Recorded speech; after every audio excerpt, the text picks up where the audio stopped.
Nous sommes en compagnie d'Olivier Plaisant. Bonjour, vous êtes le directeur des gestions actions d'Ecofi Investissement. Absolument. Alors avant de parler du fonds pour lequel vous êtes venu, Enjeux Futurs, on va parler de vous. Quel est votre parcours? Écoutez, j'ai commencé sur les marchés en 1987, qui est une date un petit peu mythique, puisque ça a été une crise, une des premières crises. C'était le baptême du feu. C'était le baptême du feu, absolument. J'étais jeune analyste financier au groupe AGF, qui est devenu ensuite groupe Allianz. Et ensuite, je me suis occupé de la gestion actions Japon et Asie chez Amundi.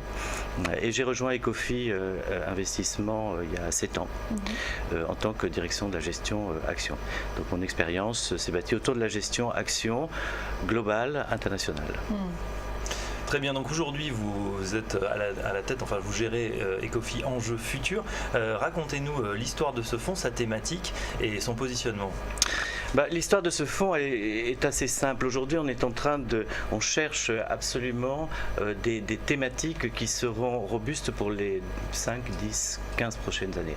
Alors qu'est-ce qu'on cherche dans le monde actuel? On cherche de la croissance parce que on voit bien que certes la croissance reprend aux États-Unis, mais elle est très faible en Europe, dans les pays émergents.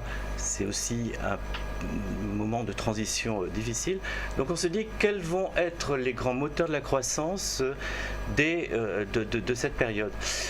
Et on s'est raccroché à 3 grands moteurs que sont la démographie, le développement et puis la gestion de notre planète. La gestion des ressources de notre planète. Alors démographie, c'est simple, c'est la problématique du vieillissement de la population au nord, et puis la jeunesse de la population et la démographie galopante au sud.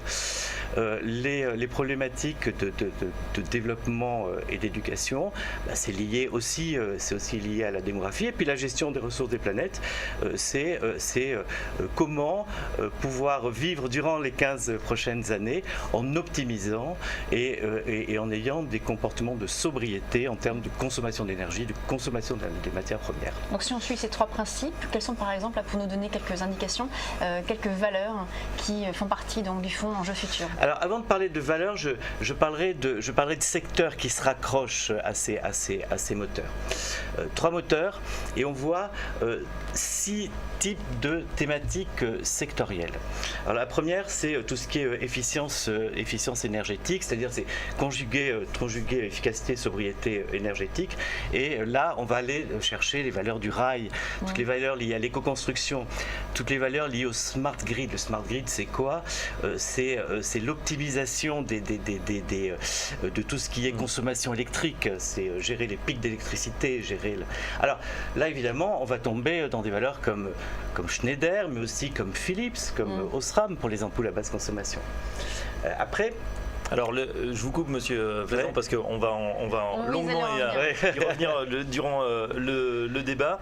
Aujourd'hui, plus généralement, et pour terminer très rapidement, en tout cas ce gérant 3 questions, comment vous voyez la fin d'année et peut-être 2015? Alors, sur les marchés fin d'année, nous on est plutôt positif. On pourrait voir les marchés croître de 3 à 5% sur une continuité. Sur l'année 2015, on est plutôt positif sur les marchés des actions.